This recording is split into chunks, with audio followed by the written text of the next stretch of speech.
A simple woman dressed in casual clothes was being escorted out of an exclusive boutique by a manager in a tailored suit. Whispers filled the air as other customers stared.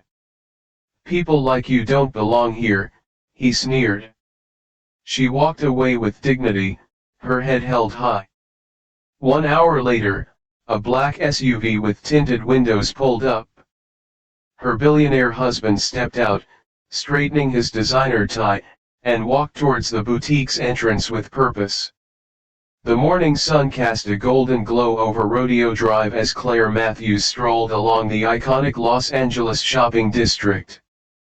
At 45, she carried herself with quiet confidence, her shoulder-length blonde hair pulled back in a simple ponytail. Her white t-shirt, light gray joggers, and minimal makeup reflected her preference for comfort over extravagance, despite her access to unlimited luxury. Today was special, her husband Robert's birthday was approaching. After 15 years of marriage to one of LA's most successful investors, she'd learned that finding meaningful gifts required thought, not just an unlimited budget. She'd spotted the perfect vintage watch at Elegance, an exclusive boutique known for its carefully curated collection of luxury items. Claire checked her watch, 10:30 a.m. Robert would meet her here at noon before their lunch reservation. That gave her plenty of time to purchase the watch and have it wrapped. She paused outside the gleaming storefront of Elegance, taking in the artfully displayed items in the window. Crystal chandeliers illuminated the interior, where well-dressed staff attended to equally well-dressed customers. Taking a deep breath, she pushed open the heavy glass door and stepped inside. The cool, air-conditioned interior enveloped her, along with the subtle scent of expensive perfume. A bell chimed softly, announcing her arrival, though none of the staff looked up immediately. Claire moved toward a display case containing vintage watches and jewelry. Her eyes found the piece she'd researched, a rare 1960s timepiece with a history as rich as its craftsmanship. Robert would appreciate both the artistry and the story behind it. "May I help you?" a voice finally asked, the words polite but the tone suggesting otherwise. Claire turned to see a young woman in a black dress, her hair pulled into a severe bun, eyeing Claire's casual attire with barely concealed disdain. "Yes, I'm interested in that vintage watch," Claire said, pointing to the piece she'd come for. The saleswoman raised an eyebrow. "That particular item is $85,000. Claire nodded. "I'm aware of the price. I'd like to see it, please." Hesitation crossed the woman's face before she responded. "Perhaps I could show you something more accessible? We have some lovely costume pieces that might better suit your needs. For you, a free like is easy. But for me, it is the greatest support and encouragement. For this video, can you give me 1 like and 1 subscription? Thank you very much." Claire met the woman's gaze directly. "I'd prefer to see the watch I asked for, thank you." With obvious reluctance, the saleswoman retrieved a key from her pocket and unlocked the case.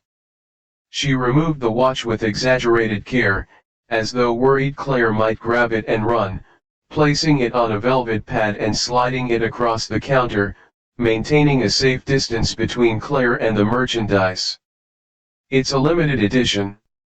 Only 5 were ever made," the saleswoman explained, her tone suggesting this information would surely discourage her casual-looking customer. Claire examined the watch carefully, appreciating the craftsmanship. "It's perfect," she said, her mind already imagining Robert's reaction. "I'll take it." The saleswoman's eyebrows shot up. "You'll take it? Perhaps you'd like to discuss financing options." "That won't be necessary," Claire replied calmly. From across the store, An impeccably dressed man with slicked back hair watched the interaction with narrowing eyes. Marcus Devlin, the boutique manager, had built Elegance's reputation on exclusivity. He prided himself on recognizing wealth on sight, and in his assessment, the woman in workout clothes examining their most expensive watch didn't qualify. Claire felt his stare but continued examining the watch. After years married to Robert, she was accustomed to being underestimated. Usually, it amused her. Today, she simply wanted to purchase a meaningful gift before meeting her husband for lunch. Little did she know this routine shopping trip was about to become anything but ordinary. Marcus Devlin approached with the practiced smile of someone who had mastered the art of looking pleasant while delivering unpleasant messages. His Italian suit and handmade shoes created a deliberate contrast with Claire's casual appearance. "Is there something I can help with here, Veronica?" he asked the saleswoman, though his eyes remained fixed on Claire. "This customer is interested in the Chronomaster," Veronica replied, emphasizing customer in a way that suggested Claire was anything but. "I see." Marcus turned his full attention to Claire now. "Madam, the Chronomaster is one of our most exclusive pieces. Perhaps Veronica could show you something more suitable for browsing purposes." Claire met his gaze steadily. "I'm not browsing." Marcus exchanged a knowing look with Veronica. Claire had seen this before, the silent communication between luxury retail staff when they had identified someone they believed didn't belong. "Of course," Marcus said, his tone indulgent. "However, we have a policy with our high-value items. I'd need to see some form of verification before proceeding with such a significant purchase." Claire tilted her head slightly. "Verification? A platinum card at minimum, or perhaps evidence of funds. We've had issues with certain individuals wasting our time." His smile didn't reach his eyes. "I'm sure you understand." A well-dressed couple nearby paused their conversation to observe the interaction, their expressions a mixture of curiosity and second-hand embarrassment. "I don't typically carry my cards when I'm dressed for the day's activities," Claire explained calmly, "but I can assure you the purchase won't be a problem. My husband is actually meeting me here shortly." "Ah," Marcus interrupted, his voice taking on a knowing tone. "Your husband, of course." He glanced at Veronica, who barely suppressed a smirk. "Perhaps when your husband arrives, we can continue this conversation." Claire understood his implication immediately. He thought she was inventing a wealthy husband, a common tactic apparently among certain individuals. "The watch is a surprise for him," Claire explained, her patience beginning to wear thin. "I'd prefer to complete the purchase before he arrives." Marcus made a show of checking his watch. "I'm afraid without verification, I can't authorize this transaction. We have many genuine customers waiting for assistance." He gestured toward the couple who had been watching, who quickly pretended they hadn't been listening. Another customer entered the boutique, a celebrity Claire recognized from film posters. Immediately, Marcus's demeanor transformed. "Ms. Reynolds. What an honor!" he exclaimed, already moving toward the actress. "Veronica, perhaps you could continue assisting this patron, or direct her to our sales section in the back." Claire watched as Marcus fawned over the new arrival. The actress, uncomfortable with his excessive attention, glanced apologetically in Claire's direction. "We don't actually have a sales section," Veronica said quietly. "Look, maybe you should come back another time with your husband," she added with unmistakable skepticism. Claire checked her watch again. Robert would arrive in 30 minutes. She could wait and let him handle the situation, but that would ruin the surprise. Besides, she'd never relied on her husband's name or status to be treated with basic dignity. "I'd still like to purchase the watch," Claire insisted. "For you, a free like is easy. But for me, it is the greatest support and encouragement. For this video, can you give me 1 like and 1 subscription? Thank you very much." Veronica sighed dramatically. "I've worked here 5 years. I know a discount hunter when I see one. You're just wasting everyone's time." The muttered words stung more than Claire cared to admit. Around her, other customers were beginning to stare. What had begun as a simple shopping trip was becoming an uncomfortable spectacle, all because she'd chosen comfort over couture for her morning attire. The situation deteriorated rapidly when Marcus returned from escorting the actress to the jewelry section. His expression had hardened, his professional veneer slipping away as he approached Claire. "Madam, I believe we've been more than accommodating," he said, his voice lowered but his tone sharp, "but it's becoming clear that you're not a serious buyer." Claire straightened her shoulders. "I've been nothing but clear about my intentions to purchase the watch. Yet you have no means to verify you can actually afford it?" He glanced at her simple clothing with obvious disdain. "We've seen this before. People coming in, handling our merchandise, taking pictures, wasting our time, all for social media posts about a lifestyle they don't actually have." A flush crept up Claire's neck, not from embarrassment, but anger. "I don't need to prove my worth based on my appearance." Marcus's patience visibly snapped. "Enough. I must insist that you leave the premises." "Excuse me." Claire's eyes widened. "You heard me." He gestured toward the door. "Either produce verification of funds or exit my store. We cater to a specific clientele, and you're disrupting our business environment." The few customers browsing nearby had fallen silent, creating an uncomfortable bubble of attention.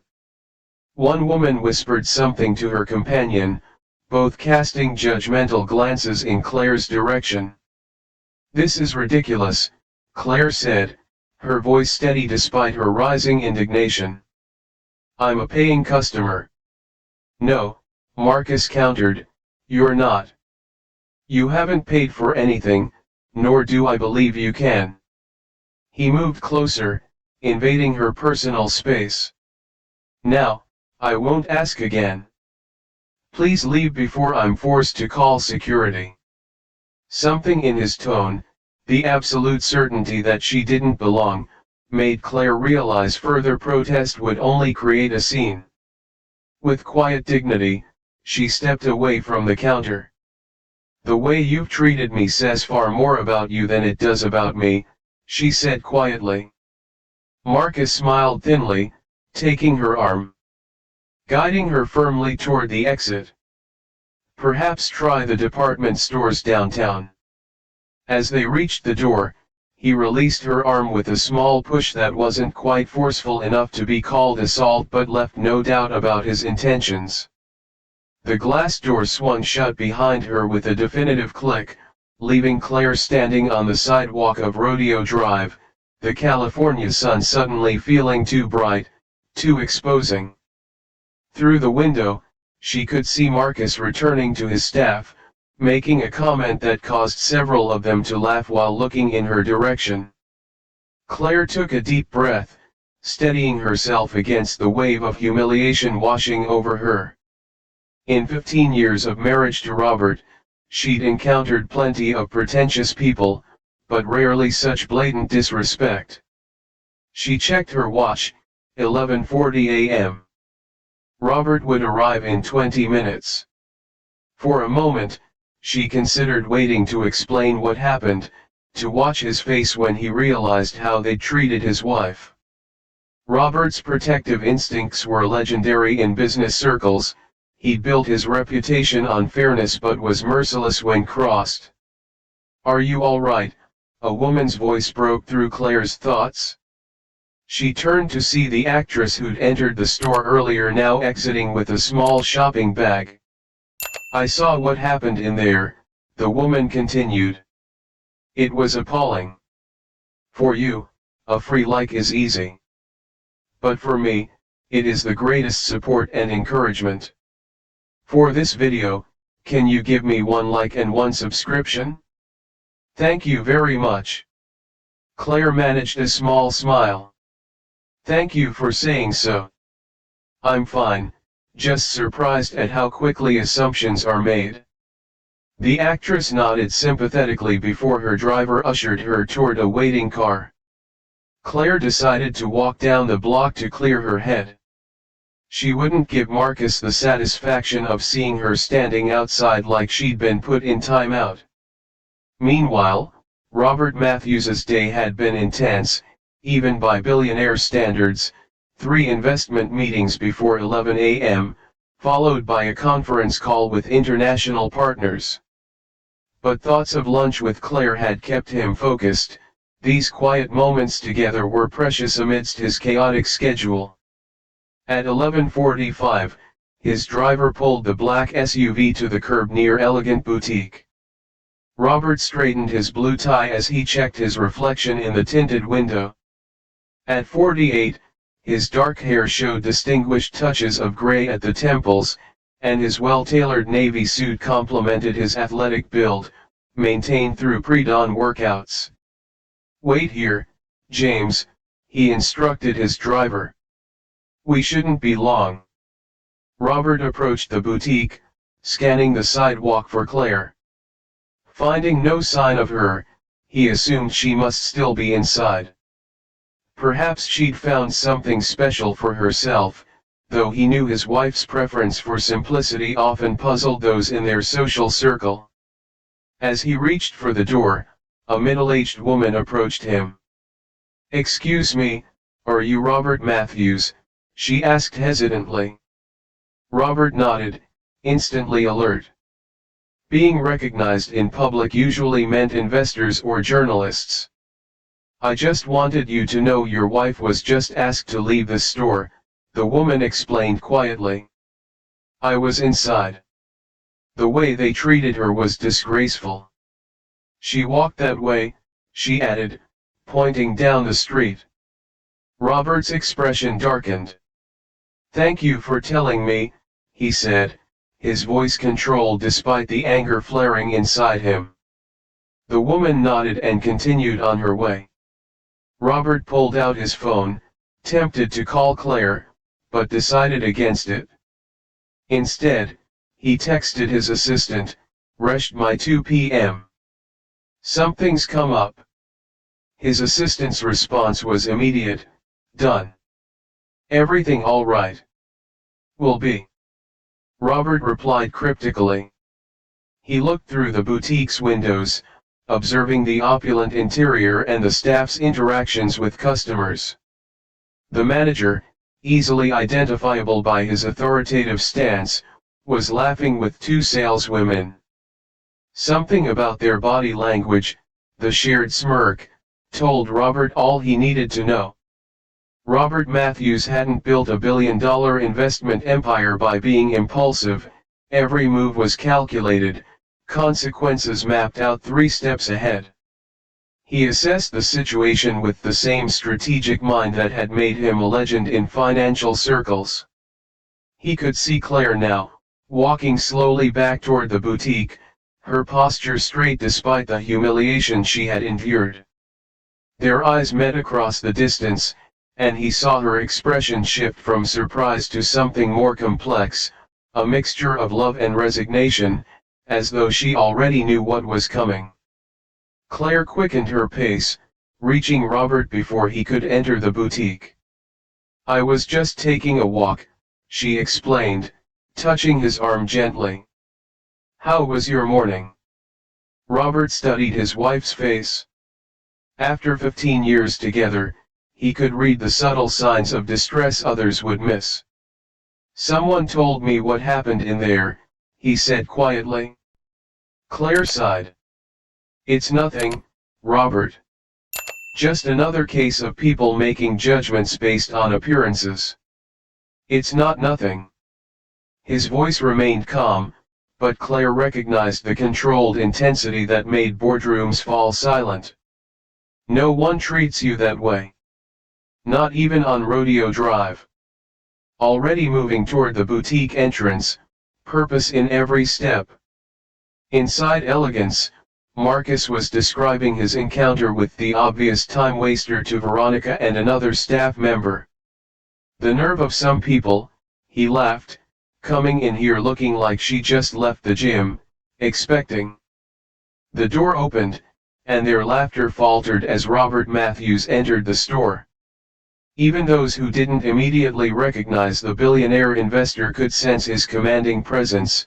His tailored suit and deliberate movements spoke of wealth and authority that needed no announcement. Marcus rushed forward, professional smile snapping back into place. Good afternoon, sir, welcome to Elegance. How may we assist you today?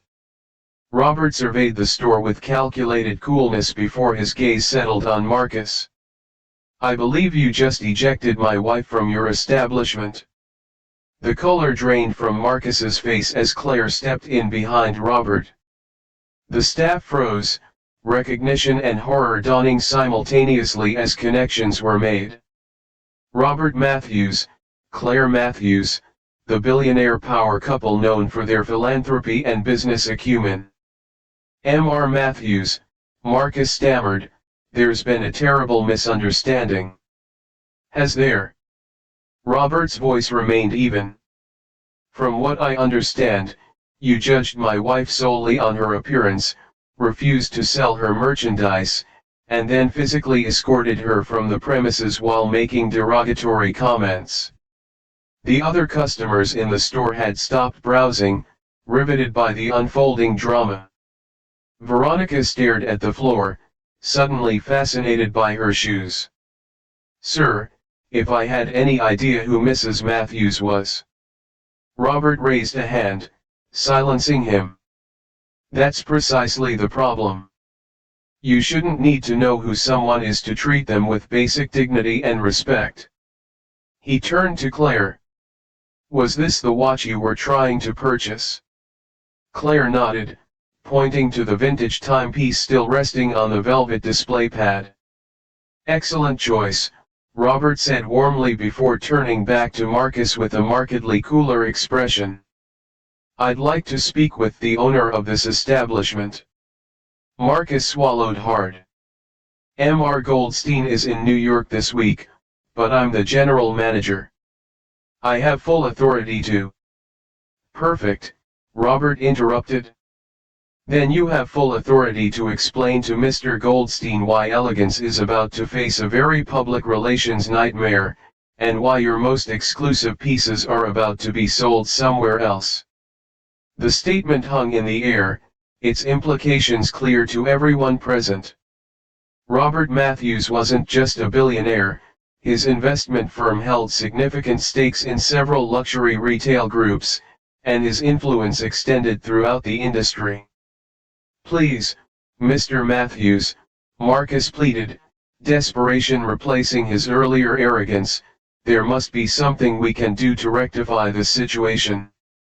Actually, Robert said, his tone shifting to something almost conversational as he placed an arm around Claire's shoulders, there is. But first, I'd like you to apologize to my wife. Not because she's my wife, but because she deserved to be treated with respect regardless of who she is or what she's wearing. Marcus turned to Claire, his earlier disdain replaced by naked fear. Mrs. Matthews, I cannot begin to express my regret for my inexcusable behavior. As Marcus finished his stilted apology, Robert nodded curtly. Now, about those consequences, he said, reaching into his jacket and producing a business card. My office will be in touch regarding your employment status. Marcus blinked in confusion. My employment. Did I forget to mention? Robert's smile was devoid of warmth. My investment group acquired a controlling interest in Goldstein Luxury Retail last month. The paperwork finalized today. Technically, I'm your boss now. A collective gasp rippled through the store. Veronica's hand flew to her mouth, while Marcus swayed slightly, steadying himself against the counter. But rather than simply firing you, Robert continued, I have something more constructive in mind. Elegance will be launching a new program next month, sensitivity training for all employees, taught by experts in unconscious bias and equitable customer service. He turned to Claire, whose expression had softened slightly. And my wife has graciously agreed to oversee the program development. Claire hadn't agreed to any such thing, but she understood Robert's strategy. This wasn't just about punishment, it was about meaningful change. She nodded, playing along. Your alternative, Robert added, turning back to Marcus, is immediate resignation. Marcus looked between them, humiliation warring with self-preservation. I would appreciate the opportunity to learn and improve, sir. Robert checked his watch. Excellent. Training begins next week. Now, if you'll complete my wife's original purchase, we have a lunch reservation to keep. With trembling hands, Marcus processed the transaction for the vintage watch. The same hands that had pushed Claire out the door now carefully wrapped her purchase in premium packaging. The store's earlier hostility was replaced by mortified deference as the couple. Whispers erupted behind them. The story would spread through Rodeo Drive before evening, a cautionary tale about judging people by their appearances. Over lunch at their favorite restaurant, Claire and Robert enjoyed a quiet moment of vindication. Was that strictly necessary? She asked with a small smile. Robert took her hand across the table. Absolutely, he replied. Not because you're my wife, but because nobody deserves that treatment. Indeed, the most valuable things in life aren't displayed in shop windows. Character, kindness, and dignity can be found beneath the simplest appearances. If this story touched your heart, don't forget to subscribe to our channel for more powerful moments of justice and human connection. We'd love to hear where you're watching from in the comments below. Remember, in a world quick to judge by appearances, your kindness could be the exception someone needs today.